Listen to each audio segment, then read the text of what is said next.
Dans un monde exigeant, un monde professionnel, où les performances semblent parfois primées sur les principes, nombreux sont ceux qui se demandent peut-on réussir sans renoncer à ses convictions profondes.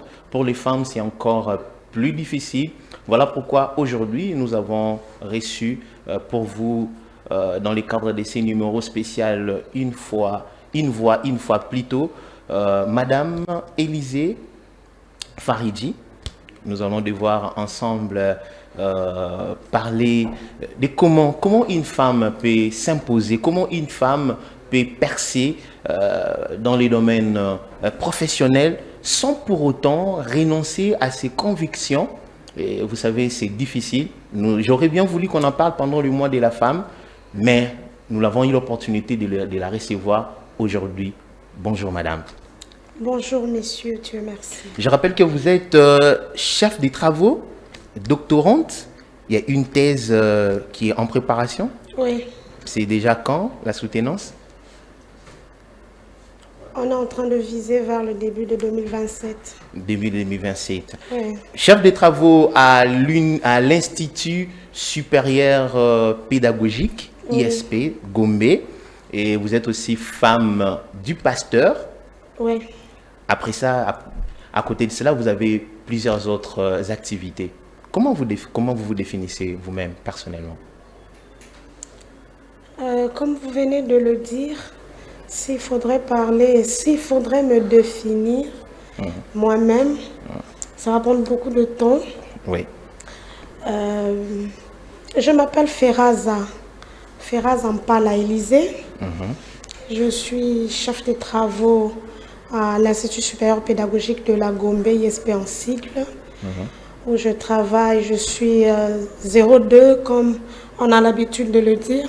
Donc, je suis chargée des enseignements au département de gestion des entreprises à l'ISP Gombe. Je suis mariée à M. Isaac Faridji Mbachou, et je suis mère de 5 enfants. Mariée depuis quand? Mariée depuis 2012, bientôt on va totaliser 14 ans de mariage. Bravo, 14 ans de mariage. Et ça fait combien de temps depuis que vous êtes chef des travaux? C'est depuis 2014. C'est depuis 2017. 2017 que je suis chef des travaux. Vous étiez bien avant assistante. Assistant, premier mandat, deuxième mandat, et puis maintenant chef de travaux. Vous rencontrez des difficultés dans ces domaines étant femme? Oui, beaucoup de difficultés d'ailleurs du côté de nos collègues hommes. Comme déjà la femme, on l'a mis comme quelqu'un qui ne peut rien faire, un être faible, un être limité, quelqu'un qui ne peut pas faire et même aller au-delà de ce que les hommes font.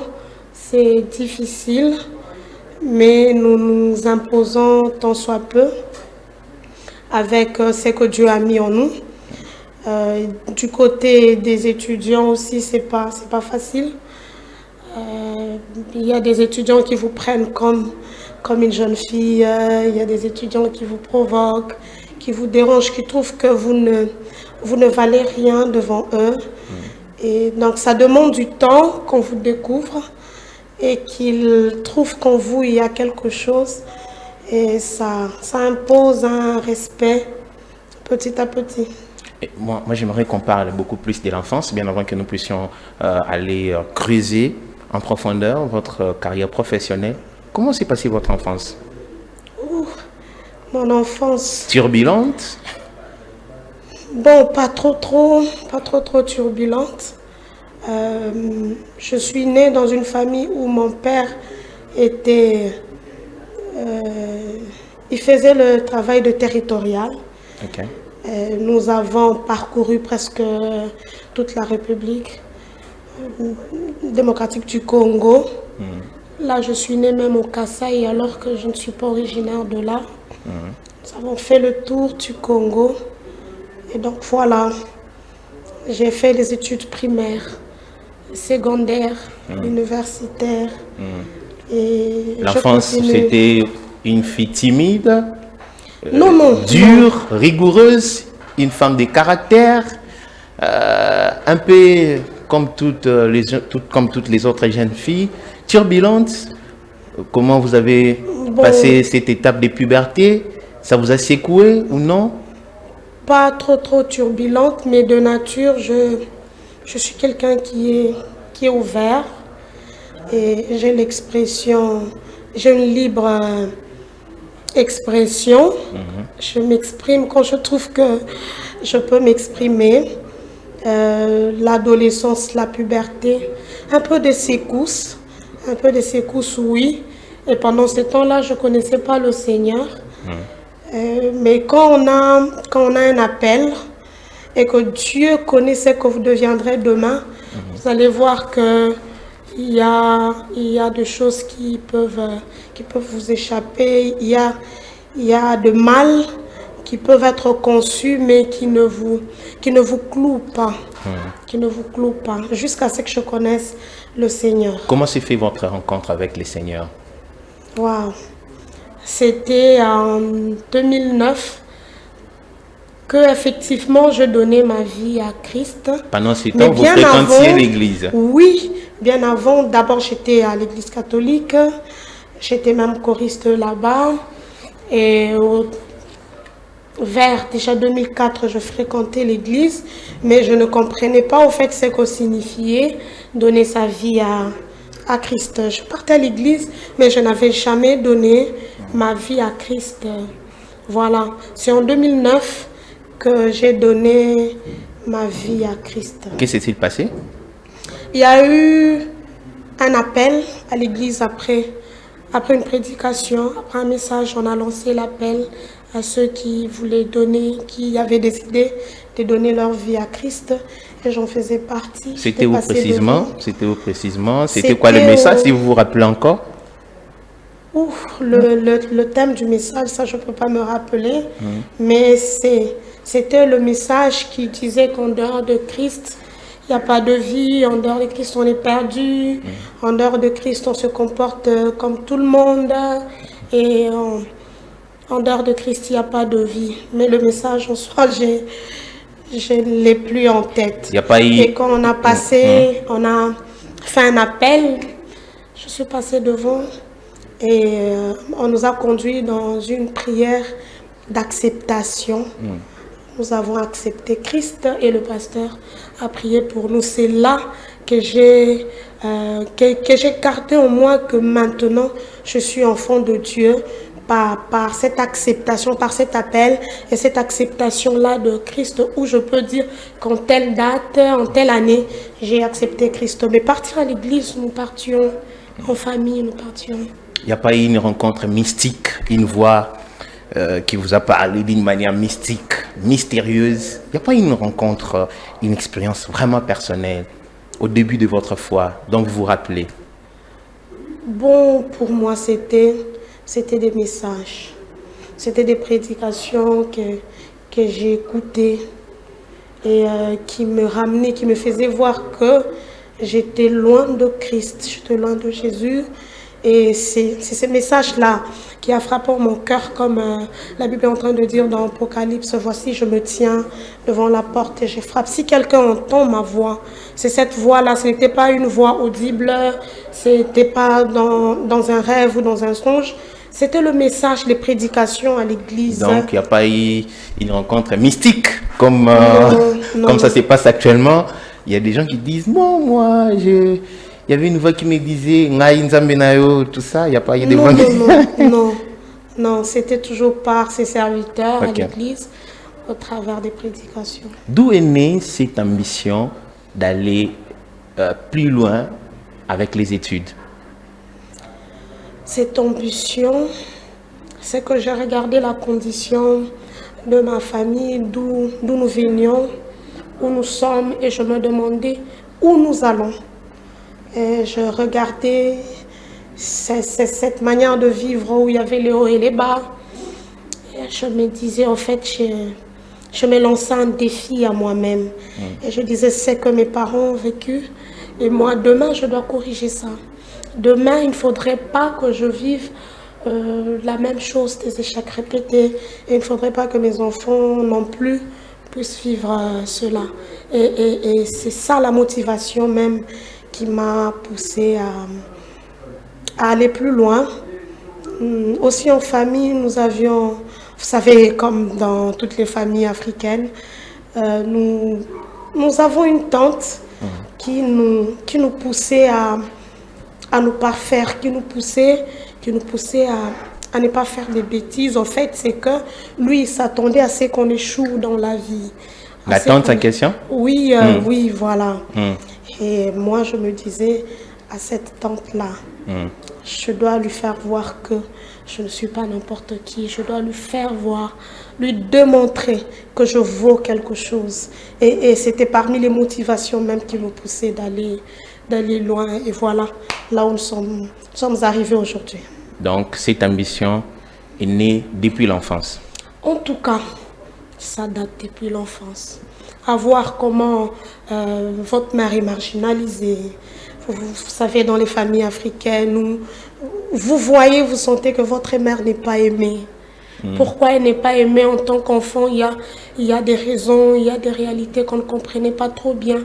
Mais on voyait que parce que votre mère n'est pas aimée, ça a retombé aussi sur les enfants. Jusqu'où vous comptez aller avec ces rêves, cette ambition? Très loin, très loin. Dans la carrière professionnelle que nous faisons, déjà nous visons atteindre le sommet de la recherche. Et le sommet de la recherche, c'est avoir soutenu une thèse de doctorat. C'est ça le sommet de la recherche. Et même si vous la soutenez, vous devez toujours vous parfaire, vous devez toujours lire, vous devez vous plonger dans la lecture. Et donc voilà, et influencer votre monde, votre entourage. Influencer et remonter aussi cela, surtout les femmes qui pensent qu'elles ne peuvent rien, les influencer. Vous avez plusieurs casquettes. Marie, maman pasteur, Oui. enseignante à l'université. Oui. Comment vous gérez toutes ces casquettes? Oh, ce n'est pas facile. Parce qu'il y a peut-être une jeune fille qui est destinée à être aussi demain maman pasteur, enseignante, femme au foyer. Elle s'est dit, bon, comment est-ce que je vais faire? C'est compliqué, comment y arriver? Comment vous êtes? Comment vous managez? Comment vous jonglez entre ces différentes casquettes? En tout cas, il faut une organisation. Il faut être organisé, organiser les tâches, bien les agencer. Aussi être discipliné, se discipliner. Moi, je pense que c'est ça. Quand vous organisez bien votre programme, votre planning, et que vous vous disciplinez, je pense que vous allez arriver à faire tout. Une question juste à parenthèse. Hein. Être maman pasteur, une grâce, une pression. Comment vous vivez ces tâches-là? C'est une grâce, si je peux le dire, parce que même Marie, lorsqu'elle a été choisie pour porter le sauveur de l'humanité, la Bible dit qu'elle a reçu la grâce. C'était une grâce d'être choisie parmi plusieurs jeunes filles qui étaient là, et elle n'était pas la seule à être vierge ou à ne pas connaître les hommes, elle n'était pas la seule, mais c'est par grâce qu'elle a été choisie, et je dirais que c'est une grâce. Ce n'est pas une pression, c'est une grâce. Vous ne sentez pas une pression étant que maman pasteur? Bon, il n'y a pas de pression visible, invisible? Bon, je dirais oui ou non en même temps. Non, pourquoi? Parce que déjà nous étions au service de Dieu. Ce n'est pas quand je me suis, ou après que je me sois mariée, que je suis devenue chrétienne. Non. Je l'ai été avant de me marier.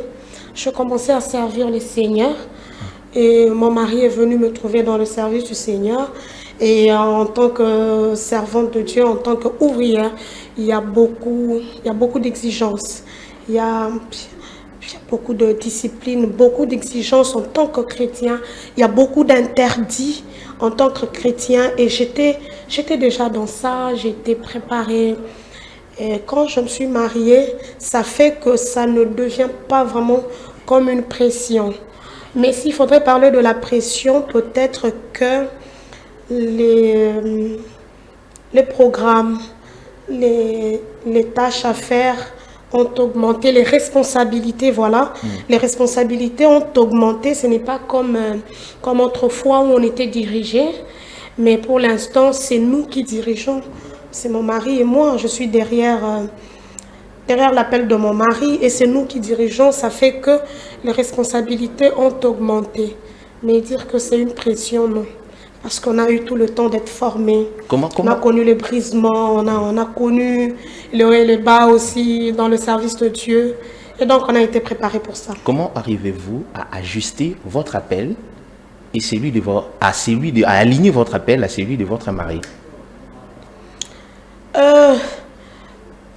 Je l'ajuste. Je peux dire que je suis mariée. Et la femme est derrière son mari. Je me souviens même quand on nous a consacrés, quand on a consacré mon mari, j'étais derrière cette consécration. Et il y a eu même de vœux que nous avons faits. Dans ces vœux, il y avait des questions qu'on nous posait qui étaient liées à l'appel de son mari.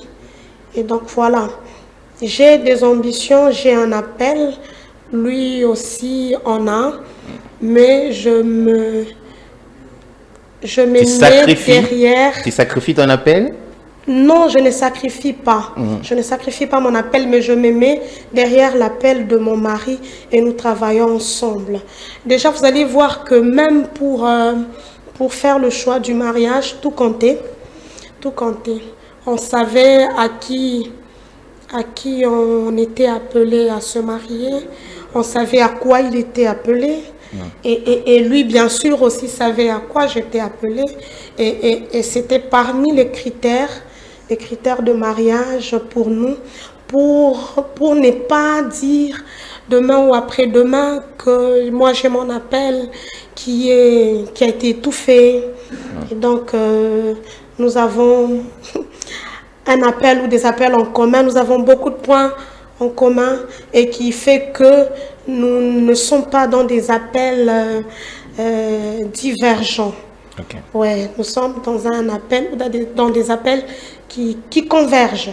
Et voilà, c'est comme ça que nous évoluons. Chers téléspectateurs, je rappelle que nous avons reçu pour ces numéros Madame Élisée Faridji Ferraza, ouais. Avec qui nous sommes en train de parler de son parcours, mais aussi des difficultés que des femmes rencontrent dans les milieux professionnels. Alors, revenons-en, parlons de votre parcours professionnel. L'ambition est là. Vous vous êtes dit, je dois aller jusqu'au bout, jusqu'au sommet de la recherche. Ouais. C'est l'expression que j'ai retenue. Ouais. Comment ça s'est fait? Vous avez rencontré des difficultés? Nous savons les systèmes éducatifs en RDC. Comment ça se passe? Corruption, c'est ci, c'est là. Et même pour être retenu assistant, il fallait distinguer déjà à l'école secondaire. Comment vous avez fait pour surmonter ces montagnes? Je ne parle pas d'une seule montagne, mais de ces montagnes de difficultés. Oui, beaucoup de montagnes de difficultés.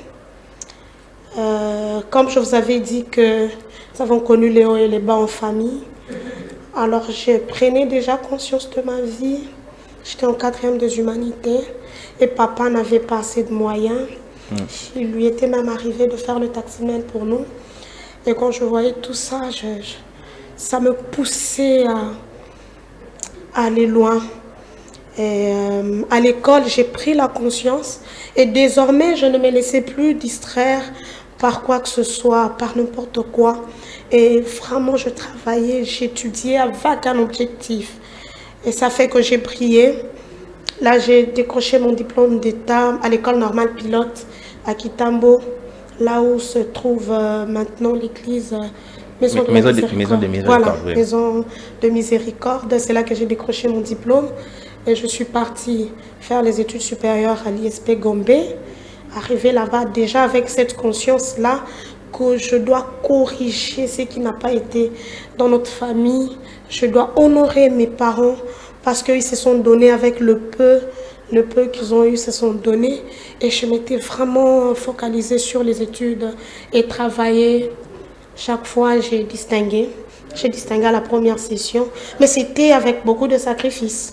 Parce qu'il fallait, quand les amis allaient pour se divertir, sortir et faire du n'importe quoi, moi j'étais là après le cours, je rentre à la maison, je me repose, je peux manger et j'étudie. Je prends mes notes.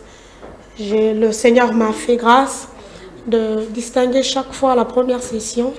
Et à l'époque, nous étions de la première promotion de l'informatique. Je fais l'informatique de gestion à l'ISP. Okay. Nous étions de la première promotion. Ça faisait que les instituts supérieurs avaient 2 cycles. Le cycle des gradués, le cycle de licence. Et ces 2 cycles s'organisaient différemment. On ne pouvait pas terminer directement les cycles de graduats et directement aller en licence. Il fallait qu'on organise aussi le cycle de licence. Et comme nous étions de la première promotion, il n'y avait pas encore de cycle de licence. Comme il n'y en avait pas, aussitôt terminé le graduat, j'ai distingué en G3 et l'université m'a recruté. C'est comme ça que j'ai été recrutée. En G3? Oui, en G3 et là en qualité de chargée de pratique professionnelle. Okay. Alors, comme j'avais une vision qui allait loin, je devais continuer avec les études et je suis partie à l'ISP. Comme à l'ISP, il n'y avait pas encore de licence, je suis partie faire la licence à l'ISP, Institut supérieur de commerce. Où je fais l'option réseau en L1, L2. Et juste quand j'ai terminé, j'ai été nommée assistante de premier mandat. À l'ISP ou bien à l'ISP? À l'ISP, toujours à l'ISP. Là, j'étais partie pour continuer avec les études. J'ai été nommée assistante. Et c'est comme ça que j'ai commencé à gravir les échelons. J'étais chargée de pratique professionnelle parce qu'avec le grade de gradué, on ne peut pas directement être assistant. Voilà. Et en 2014, c'était le 9 janvier 2014 que j'ai été nommée assistante de premier mandat. Après 2 ans, j'ai introduit la demande de promotion et on me l'a accordé. Je suis devenue assistante de 2e mandat. Après 2 ans, j'ai introduit la demande, mais ça a quand même pris le temps parce qu'il y a une procédure à suivre. Il faudrait que le département donne son avis, son avis, voilà, et on monte au niveau de la section doit donner son avis, le COG doit donner le conseil de l'institut, après le COG, et quand le conseil de l'institut donne son avis, on amène le dossier au KISP, qui est le conseil d'administration de l'ISP, et à partir de là, le KISP entre en contact avec le ministère, et c'est comme ça que le ministère nous a nommé chef de travaux.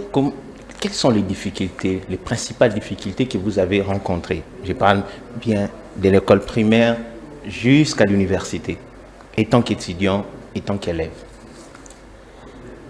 Les difficultés de l'enfance, comme je vous avais dit que nous avons fait tout le tour de la RDC. Ça fait qu'à un moment, nous nous sommes retrouvés à Kolwezi et papa n'était pas avec nous. Il fallait quand même continuer à étudier. Bon, on nous a trouvé une école, mais les parents n'avaient pas de moyens. Alors, avec tout ça, la pression psychologique, on voit que les autres frères, eux, ils étudient dans des bonnes écoles et vous êtes là. Mais il fallait quand même donner le meilleur de soi. Nous avons travaillé comme ça. Et c'est aussi l'âge de la puberté. Quand on arrive déjà en première, autrefois appelée première, maintenant c'est 6e. Oui. Maintenant c'est plus première. En première CO, il y a des amis, il y a de pression externe, interne qui arrivaient. Ça a même fait que j'ai repris une année Ok. J'ai repris une année, c'était en quatrième que j'ai repris l'année.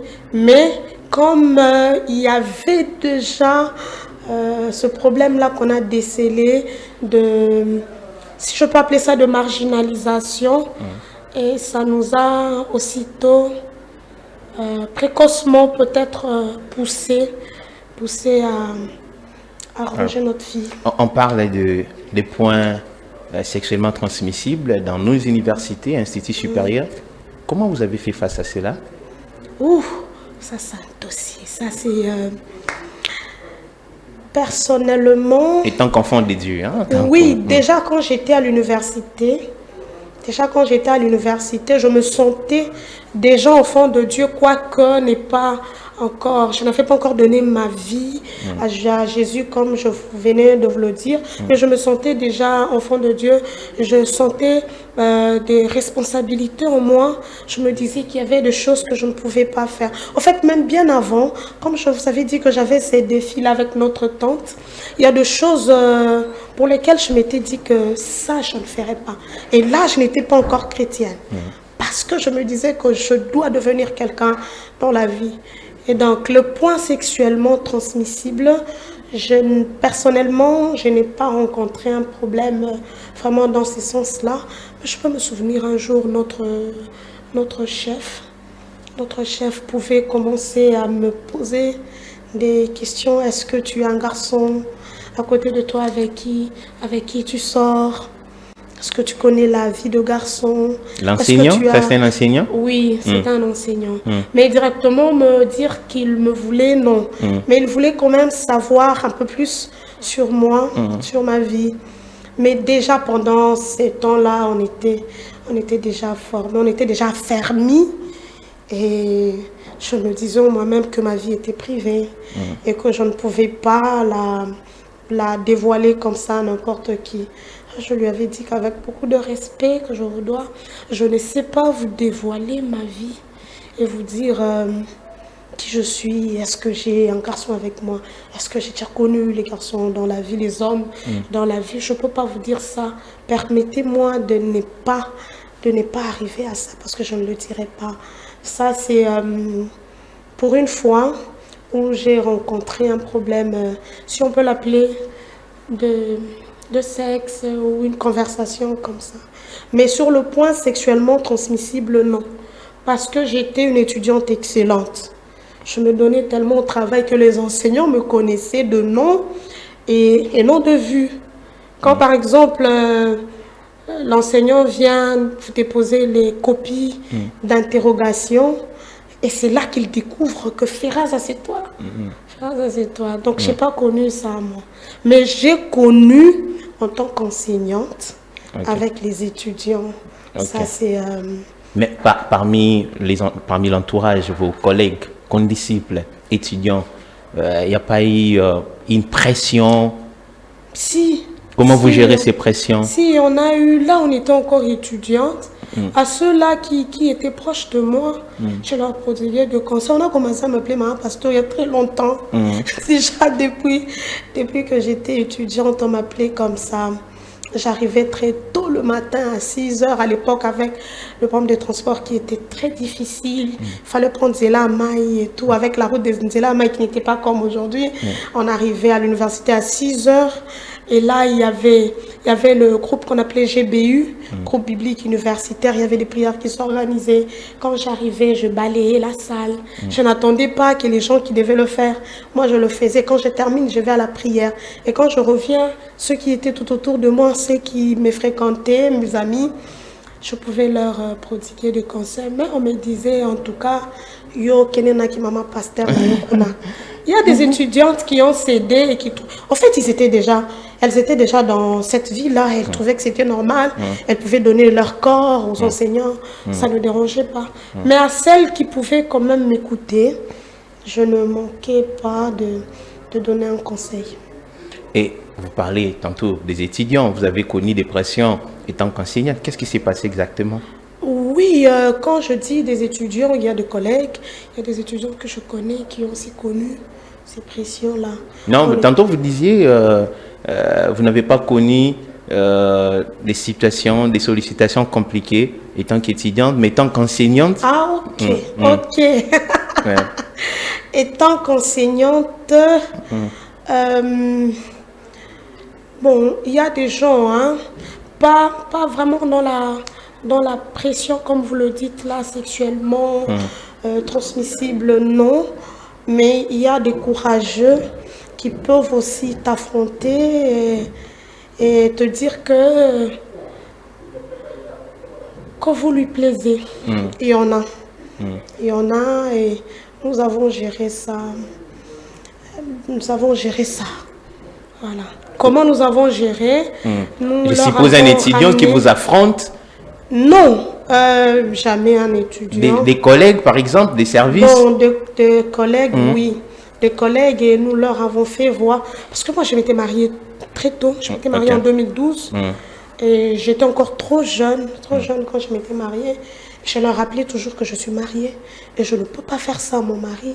Et bon, en fait, pour avoir étudié là-bas, on me connaissait déjà depuis que j'étais étudiante. J'avais mes principes et qui étaient connus. On m'appelait maman pasteur même par des enseignants.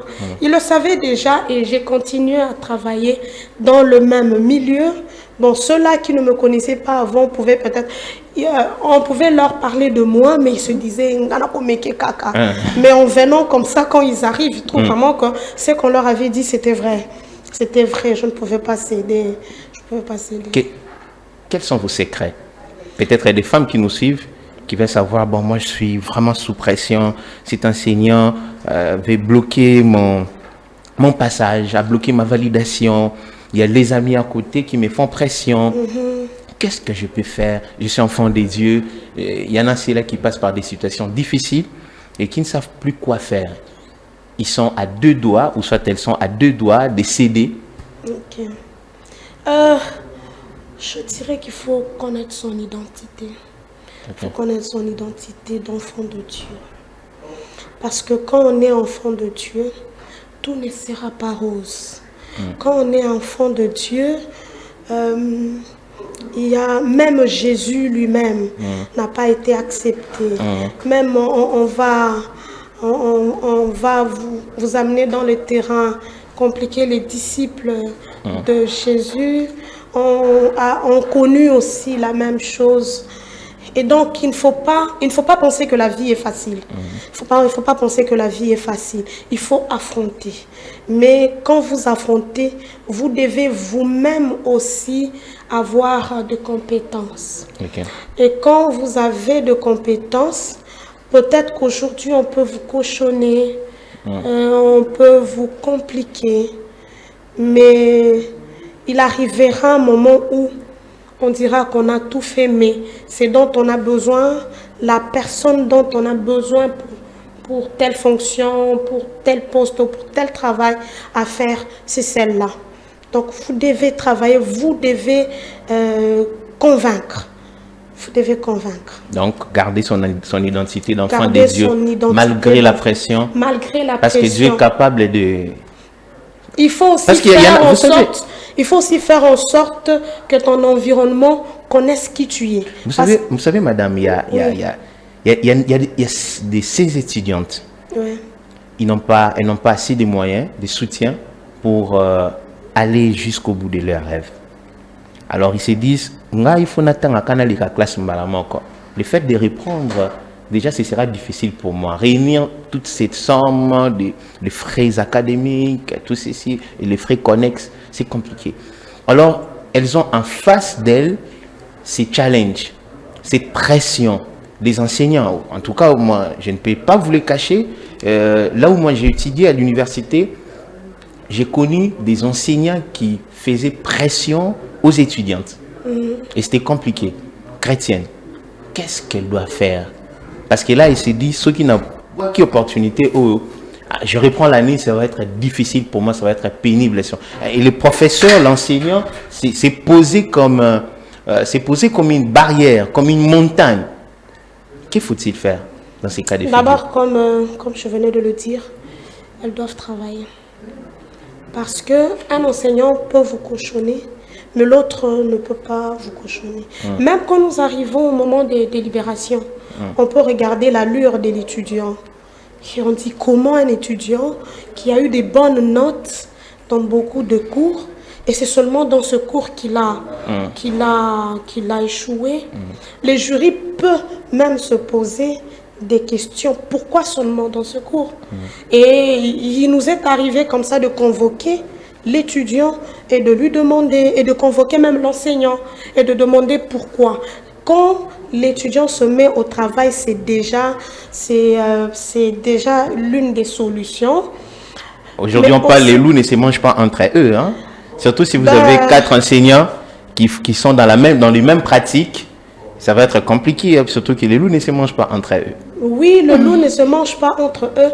Quand on se retrouve dans une situation où il y a 3, 4, 5 enseignants qui se liguent pour faire du mal à l'étudiante, moi je pense que c'est là où aussi nous devons développer notre intimité avec Dieu. Nous devons prier.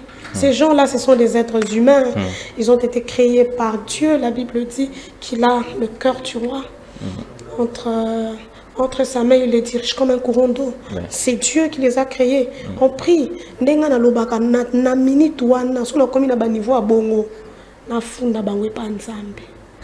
Je vais fléchir mes genoux. Ça c'est le terme que je dis souvent.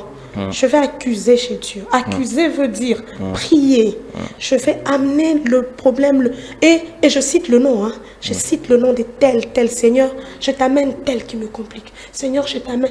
Et ça m'était arrivé, ça m'arrive même dans ma carrière professionnelle. Quand je trouve que je n'ai pas de voix, je suis la voix. Jésus est la voix de son voix. Je n'ai pas de voix. Je cherche Dieu. Vous pouvez nous donner un exemple d'une situation? Il y en a beaucoup. Dernièrement, il y a une situation qui venait de m'arriver où j'étais dans une situation de bureau où il y avait divergence d'idées. Et à mon humble avis, je trouvais que eux n'étaient pas dans le bon. J'ai parlé, on était là au bureau, je disais que ça, ce n'est pas bien. On ne peut pas procéder comme ça. Mais j'ai trouvé que petit à petit, ça commençait à me créer de problèmes. Et comme ça commençait à me créer de problèmes, je sentais vraiment, je commençais à être marginalisée. Il y a des décisions qui se prenaient, mais sans moi. En fait, on n'avait plus besoin de moi pour prendre des décisions. Et je constatais, je venais trouver que les choses étaient déjà faites. Et il y a des gens qui me poussaient à fallait accuser. Il faut aller, va chez la directrice générale. Il faut aller dire de ce qui ne marche pas, de ce qui ne va pas. Il faut vraiment, les gens sont partis loin. Vous, les gens de telle tribu, vous êtes toujours comme ça. Je me disais, en fait, l'ampleur de la situation telle qu'elle était devenue. Moi, je m'étais dit, Seigneur, c'est ici qu'on doit vraiment savoir, connaître que je te sers. Et je commençais à prier. Je commençais à prier. J'ai prié avec larmes par moments. Je pleurais dans la présence du Seigneur. Je dis, Seigneur, pourquoi on peut me traiter comme ça? Pourquoi vraiment? Pourquoi? Mais je disais ça à Dieu. Comme on dit toujours, c'est mieux de pleurer dans la présence du Seigneur que d'aller se confier à quelqu'un, un ami ou une amie, à un frère et commencer à pleurer. Est-ce que c'est là que tu auras la solution? Peut-être que cet ami-là pourra encore te créer de problèmes. J'ai pleuré devant Dieu et il est arrivé un moment où on devait faire la mise en place. Nous étions à 4 au bureau et les 3 sont partis. Je suis restée la seule. Gloire à Dieu. Ouais. Donc, j'ai dit ça souvent aux étudiants. Moi, quand je commence le cours, le premier jour du cours, je prends un temps aussi de leçon morale où je dois réveiller la conscience des étudiants. Je dois leur dire qu'ils ne doivent pas oublier d'où ils viennent. Parce qu'il y a des étudiants dont les parents n'ont pas de moyens, ce sont des fonctionnaires. Kanisa, ça peut te papa à la tara. Ça peut te essayer ami parce qu'il est fonctionnaire de l'État, il n'a pas assez de moyens. Kanisa, que maman, son baratombola à Kataka, elle n'a pas assez de moyens pour que toi tu puisses étudier. Et tu ne peux pas faire passer tout ça comme ça. Vous estimez qu'une fille peut réussir à aller jusqu'au sommet sans compromission? Oui, sans compromission. Oui, comme je le disais tout à l'heure, sans compromission, sans influence, sans... C'est possible. C'est possible. C'est possible parce que notre Dieu, il nous a donné, il est le modèle, il nous a donné le modèle. Dieu a créé le monde en 6 jours et le 7e jour, il s'est reposé. Notre Dieu a travaillé. Dieu a travaillé pour créer le monde. Okay. Et il est le modèle, il nous a montré le modèle. Il nous a montré comment faire. Nous devons travailler. La Bible dit que celui qui ne travaille pas ne mange pas. Tu dois manger à la sueur de ton front. Et il faut travailler. Et quand tu travailles, bien que des compromissions pourront peut-être arriver, mais en tant qu'enfant de Dieu, tu dois connaître ton identité et tu ne cèdes pas aux compromissions. C'est là où je dis aux étudiantes, j'ai dit à la femme chrétienne qu'elle doit vivre dans le contentement. Vivre dans le contentement et dans la discipline. Okay. Donc, ce qui n'est pas à toi, n'est pas à toi. Si tu n'es pas encore arrivé au niveau d'avoir cette chose-là, ne cherche pas à l'avoir par n'importe quel moyen. Tu dois te contenter de ce qui te revient, de ce que Dieu a mis entre tes mains. Aujourd'hui, qu'est-ce que nous ne voyons pas? Les jeunes filles cherchent iPhone, ils cherchent Cabello, ils cherchent, je ne sais pas, à paraître. Les jeunes filles cherchent beaucoup à paraître et non pas à être.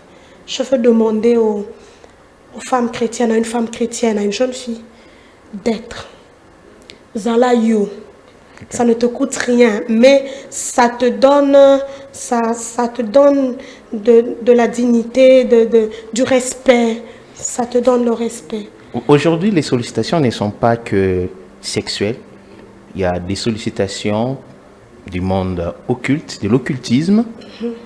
Est-ce que vous avez déjà connu ça? En tout cas, personnellement, non. Personnellement, non, mais j'ai entendu des collègues.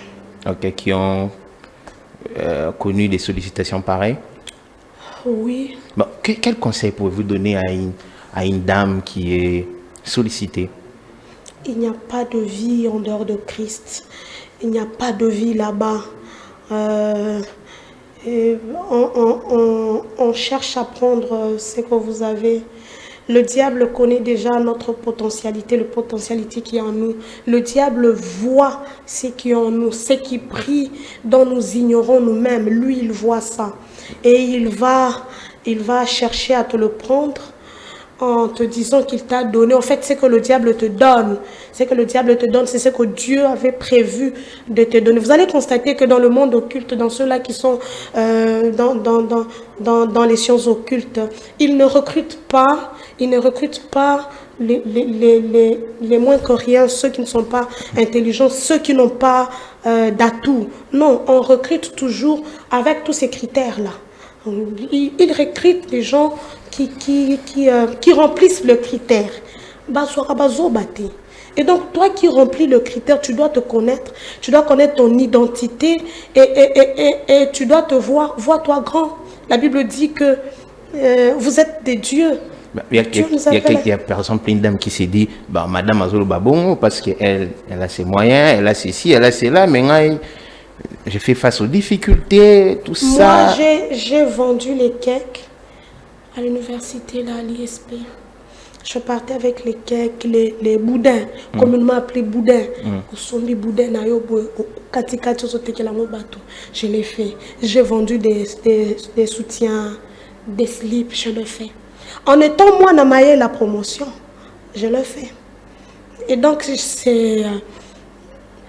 je suis devenue ce que je suis devenue aujourd'hui, mais je n'étais pas comme ça hier. Donc je suis passée aussi par ces difficultés-là. Tolalinzala, Tilobi, Toliete, je connais ça. Rien de rien jusque demain. Je connais ça. Mais est-ce que c'est pour autant qu'il faut se compromettre? Est-ce que c'est pour autant qu'il faut oublier qu'on est enfant de Dieu? Il ne faut pas oublier que Jésus est là, il nous regarde dans son coin. Et il a mal au cœur quand nous cédons.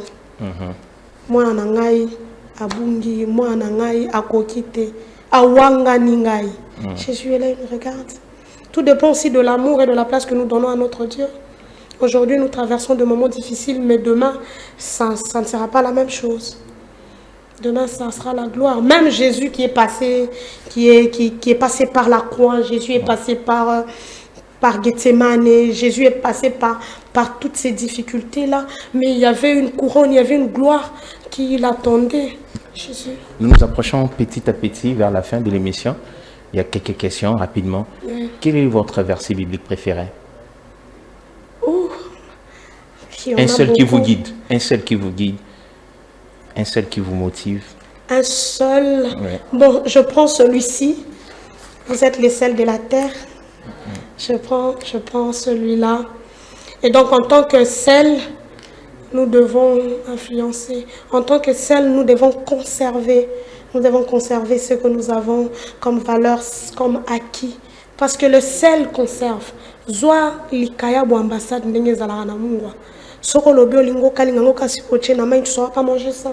Ça doit peut-être prendre toute une journée dans l'eau. Et donc c'est ce sel-là qui a gardé le poisson dans cet état-là pour que le poisson ne pourrisse pas. Nous devons influencer le monde, nous devons influencer notre environnement, notre entourage, nous devons éclairer. Nous devons éclairer. Quel est votre plus grand échec? J'ai repris l'année une fois dans la vie. Pour moi, c'était un échec. Votre plus grande réussite? Est-ce que je suis déjà arrivée à ma plus grande réussite? Non, bon, une réussite dont vous êtes fier. Là, vous dites, je suis assis, je suis sur les lauriers. Ok, voilà. C'est le fait de me marier. Ok. C'est le fait de me marier. Je dis que Dieu m'a donné un mari exceptionnel. Il m'a épousée, je n'avais pas encore de diplôme de licence. J'étais en première licence et c'est comme ça que je m'étais mariée. Mais il avait tenu un vœu à mon père. Il avait dit que je vais amener votre fille jusqu'à atteindre son rêve. Et aujourd'hui, je suis en train de tendre vers ma thèse. Il m'accompagne. Ça, c'est la plus grande réussite. Parce qu'autour de ça, beaucoup de choses sont arrivées. Mon mari m'a accompagnée, même une fois, je me souviens, au début de ma carrière. Vous voyez, les étudiants qui viennent nous solliciter, c'est le bon on te donne. J'avais pris l'argent. En étant déjà chrétienne, servante, j'ai pris parce que je me disais que Jésus pas si. Je suis partie lui raconter ça. Et il m'a dit, toi, tu n'es pas n'importe qui.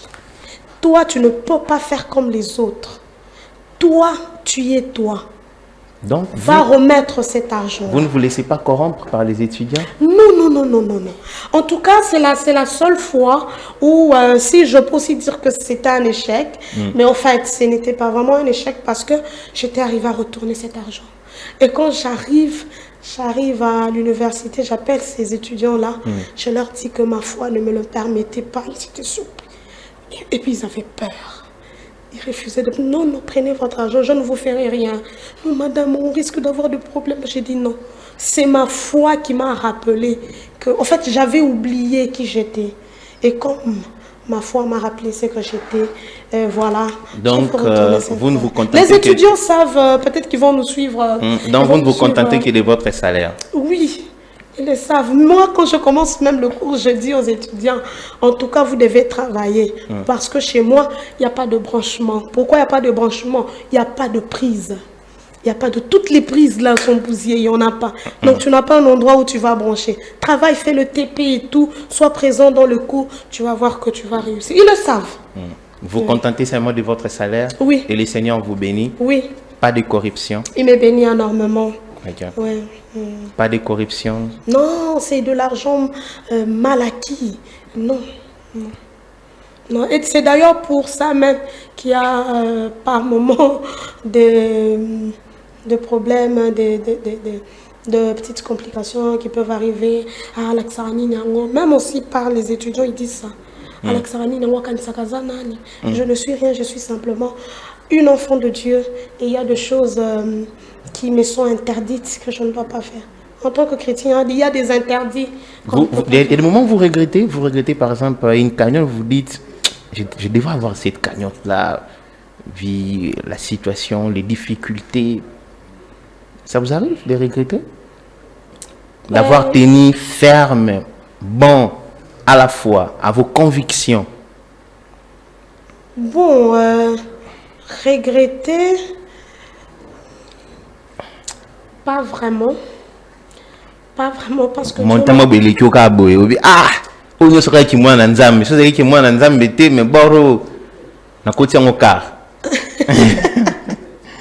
vous est déjà arrivé? Je dois vous dire que je prends de moto, on a bien un jet privé, donc je me contente.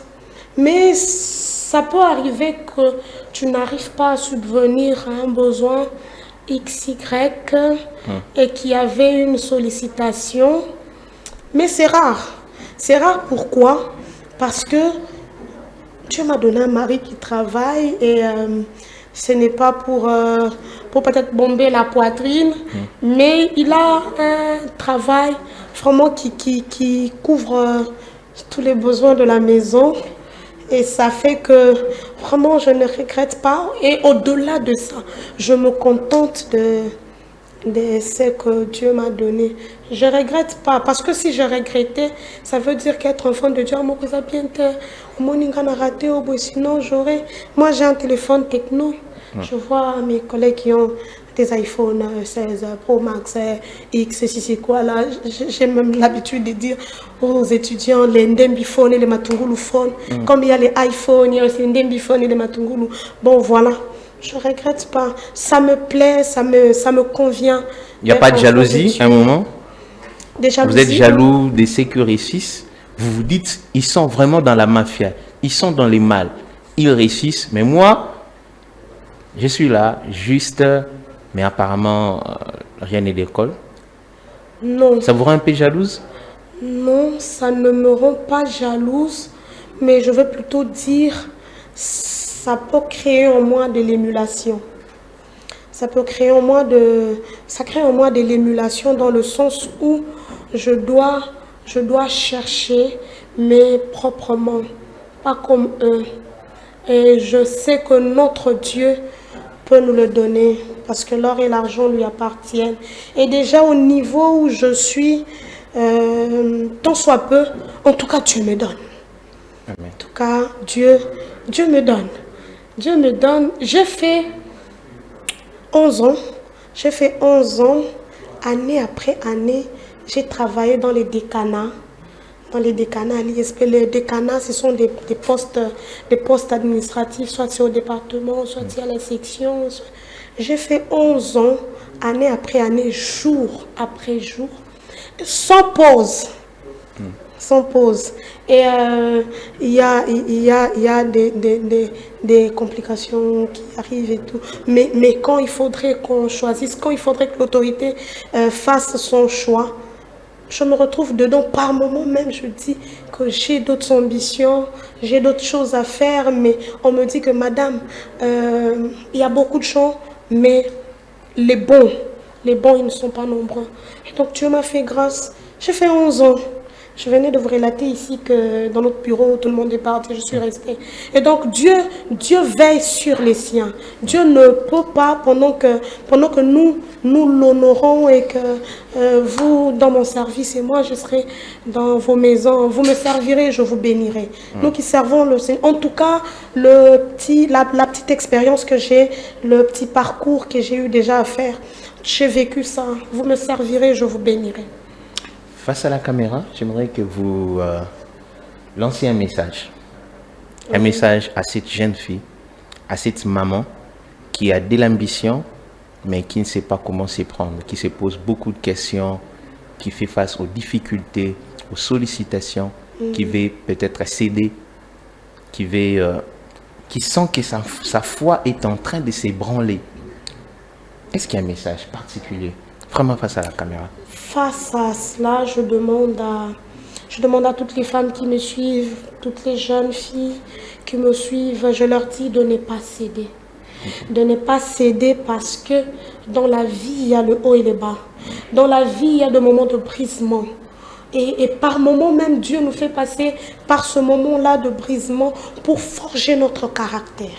Il y a des choses qui nous arrivent dans la vie où Dieu t'amène sur ce terrain-là pour forger ton caractère parce qu'il sait ce qui t'attend demain. Il sait où il t'amène demain. C'est mieux de parler du vécu que de parler de ce qu'on n'a pas vécu. C'est mieux de parler du vécu que de rester dans la théorie. Et donc, Dieu te fait passer par là, Dieu sait le pourquoi. Dieu t'éprouve, il sait le pourquoi. Parce que notre Dieu ne tente pas. Notre Dieu nous éprouve. Et quand Dieu nous éprouve, c'est pour une mission, c'est pour quelque chose. Il nous prépare pour quelque chose. Ne cède pas, parce que Jésus ne va pas te laisser. Quand la barque commençait à couler, les disciples ont dit, Maître, ne t'inquiète pas de ce que nous périssons. Ils croyaient que Jésus dormait et qu'il ne pouvait rien faire. Mais il était arrivé un moment où Jésus lui-même s'était levé. Le Jésus que tu sers là, il ne va pas t'abandonner. Quand il va voir vraiment que tu es arrivé au bout, c'est là qu'il va te tendre la main et il viendra pour te sauver. Honore le Dieu que tu as choisi, le Dieu que tu sers. Si tu ne connais pas encore Jésus, accepte Jésus. Accepte Jésus et il va te faire du bien, il va t'amener loin, il va t'honorer. Notre Dieu, il est bon. Merci beaucoup, Madame Élisée. Merci d'avoir accepté notre invitation. Nous sommes pratiquement à l'arrivée. C'est moi qui vous remercie. Nous sommes arrivés à la fin de cette émission. Merci, chers téléspectateurs. Merci, chers internautes. N'oubliez pas, laissez-nous un message au numéro affiché au bas de l'écran.